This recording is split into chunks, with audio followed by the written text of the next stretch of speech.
Hi, students.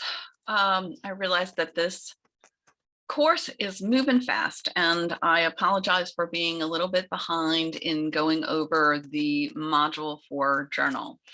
It is due this evening at 11, so I'm going to go over it, and hopefully all will go well with that.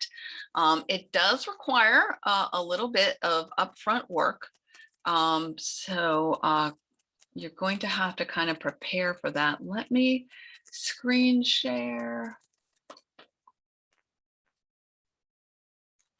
Okay, so this is the module for journal. Basically, you're going to interview an adult and you're going to interview a child. And by a child, I mean someone under the age of 13. If this is not your own child, make sure that you ask the parent or guardian of the child before you do the interview. It's not a real in-depth interview, but it can be a sensitive topic for some folks. If for some reason you do not have access to a child, you are welcome to reflect back to your own memories about death when you were younger, and you might pick an age like maybe age 10 or something like that. And what you remember. Now, I have given you multiple questions to ask. You really only need to ask one and maybe some follow-up questions, right? So this is not a lengthy interview, but you can ask, what is death? Tell me about death. What do you think of when you hear the word death? What does death mean to you? So you're getting the idea.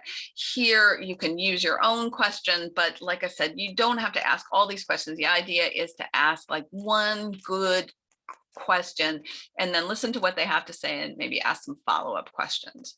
Okay, so that's what you're going to do for the journal. And then for your submission, you're going to just respond to these prompts. So copy, paste the prompts into a Word document. Remember, no PDF files, just a Word document. And you're going to tell me, one, what did the child tell you? And if you're going to use yourself as the child, go ahead and, just tell me that and tell me what your recollections are in response to whatever the prompt is. And again, it's best if you ask both the child and the adult the same question. Okay, so what did the child tell you? What did the adult tell you? What similarities did you hear? And then what differences? And try not to make generalizations. So you're really just talking about these two people, one child and one adult, and that's fine. Don't say, so therefore children this or therefore adults that, right? Because really we're only talking about these two individuals, but you could certainly look at similarities and differences. So you're going to need to get enough of an interview to be able to do some comparison work. So that gives you a sense of it. Here is the grading rubric. As with all journals, fully express your ideas on the topic. All the questions are answered. Mechanics count, word limits count. And here, and I'll double check this, but what I'm seeing here is to provide at least 500 words for the journal. Now I messed that up last time. So if the instructions on folio say fewer than 500, just use what's on folio. Okay, so that's the journal. And then you're going to do an assignment. And this is the overview of the module assignment. So you're going to do a site visit and interview paper. Now, for some of you, it will just be an interview. For instance, if you're interviewing somebody that works in a hospital or a hospice center, it may be not appropriate for you to actually go there. But for some things, for instance, let's say you're interested in interviewing somebody who works at a cemetery, you might go to the cemetery, meet the person, maybe they can tour you around the cemetery. Same thing for funeral homes. If you're going to be doing EMS, that maybe you'll go to see where, the ambulance or paramedics or whatever are, or maybe you'll just do the interview, which is fine. You don't have to do a site visit if it's not appropriate. This is an option. So you've got a list of different folks. So here you can do interview someone related to hospice care, cemeteries, funeral homes, EMS, hospitals, nursing homes, clergy, police, or coroner's office. That's another interesting one. And you are welcome to interview family members. That is fine. Let me just see. if you don't do a site visit, just explain in the paper, just a sentence as to why you didn't do it. You know, like you weren't allowed to go there, or the person you were interviewing a person, say a distance away. So you may know someone, for instance, as a funeral director, but they're back home and maybe you're here in Statesboro. So you just interview them over the phone. Now, remember, this is probably the most important thing. Here we are talking about the death system. So you're wanting to keep your questions around that. So for instance, let's say you're going to interview a police officer. Here we're talking about the death system. So how do the police relate to the death system? Well, you could ask them, for instance, if they've ever been present at a death. And many officers have, for instance, in car accidents, and they're responding and they're there. Some of them have had the experience of going to someone's house and letting them know that someone has died. So remember to keep it that way. Also, like for instance, if you're going to interview someone who works in a nursing home, you're going to want to ask them, what happens when someone dies in the nursing home? What is that like? What is that like for the other residents? Is there a way in which that is dealt with? Okay. Then you're going to write a 3-page paper. So think of the level of detail in the interview. So we're talking about, you know, in that previous one where you were interviewing a child and an adult, you know, 500 words is not a lot. But for this one, it's a single interview and it's going to be a 3-page paper, double spaced, by the way. So keep that in mind. You're going to need to have enough questions to ask them that you're going to be able to write a decent length paper. Okay, so what do I want in the paper? A list of questions and responses, but I don't want every word, so you don't need to transcribe it. I want kind of a summary. So I asked them this, and this is the kind of thing that they told me about. And then a correlation between what you learned and at least 3 topics from the textbook. So you're going to want to, excuse me. Oh, sorry. Should have silenced my phone. Okay, so so you're going to what I recommend with that is to pick 3 topics from the book and then ask them questions about those as part of your interview, and that'll help you to do the correlation between the topics and the interview. You need to include the name, job title, organization, address, and business phone number of the person you interview, and a photograph of the person and you. And you're welcome to take, if you do it, for instance, over FaceTime, you can take a screenshot. If you do it over the phone, you can take a screenshot of the phone during the phone call.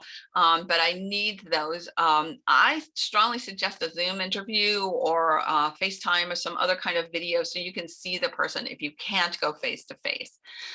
If you don't provide me with the contact information and the photo, you get no points for the assignment.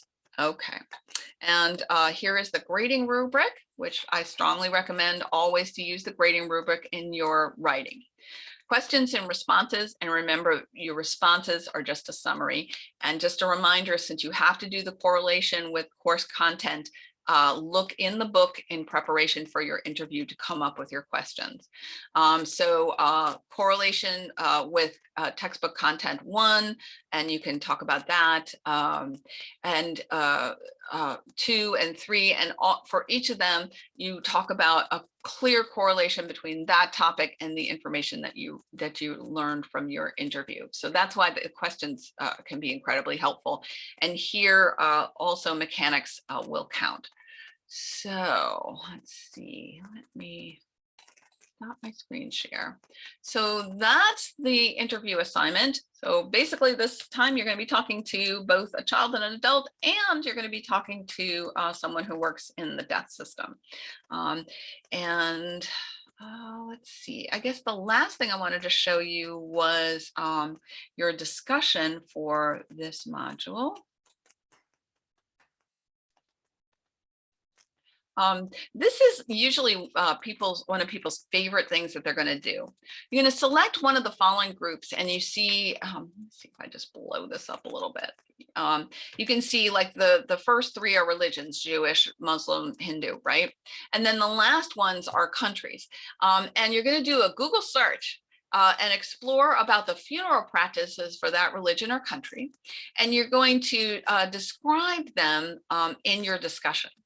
If you have an entire country, like Indonesia is a really good example. It's a very large nation. It's an island nation. There's many, many islands, many, many different cultures. Just pick one.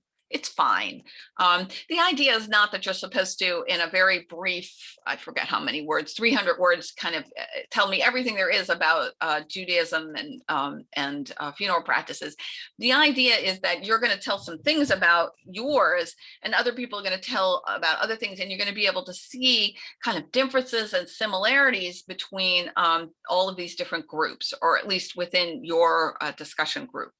Okay, so your discussion is, your initial post is talk about the funeral practices in any one of these, okay?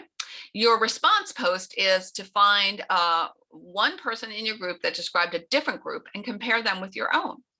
So what do I mean by comparison? Well, let me give you some examples. In some cultures at a funeral, people would wear black. In some, they wear white. Some, it is a tradition to do cremation. Some, it is a tradition to do burial. So whatever it is that the other person, read through what other people had to say, look for something that's different from yours, and then just respond to that. And it's 300 words. Let me, as long as I'm in here, let me just go and just double check, because I did do that wrong last time, and I just want to look for a journal. Nope, it's 500 words. So here, for your interview assignment, you're going to provide 500 words. So luckily this time around, what I had in the assignment description and what is in your folio description are the same. All right, well, that is module 4. And when we're done with that, we'll be moving on and finishing up with module 5. Please do continue to email me if you have any questions or concerns. I am always willing and happy to meet with you if you need me to. We can do that over Zoom. We can do that over the phone. I'll also respond to your emails. So best of luck with module 4. Thank you. Bye now.